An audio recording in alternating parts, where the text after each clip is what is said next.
כתבנו יואב אבן. אדווד אדון, אנחנו חוזרים אלייך. יולן כהן, אנחנו אלייך לאשקלון. לא שמענו אזעקות כאן באשקלון. איתן, בוא נצרף אותך. משהו שנייה.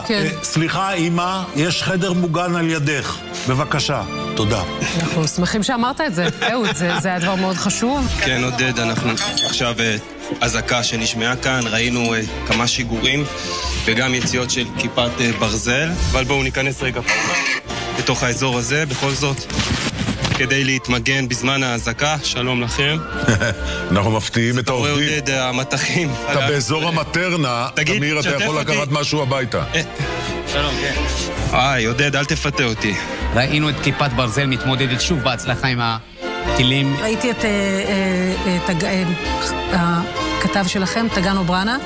תודה. כן, יונית, אזעקה ממש בדקה זו. אנחנו נמצאים בשטח מבצעי על גבול הרצועה. במהלך עימות שהיה בין הערבים ליהודים כאן, אנחנו שומעים צבע אדום. רגע, קצת יותר רגוע.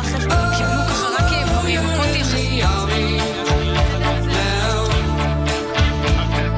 בשידור חי, יואב, עדכון שלך.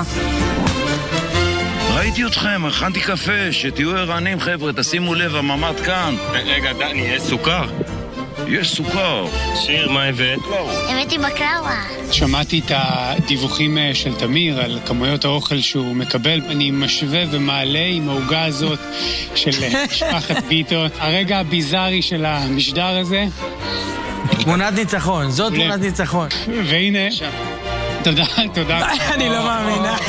מה יש פה? עוגת גבינה מיוחדת של אשתי, כדאי מאוד.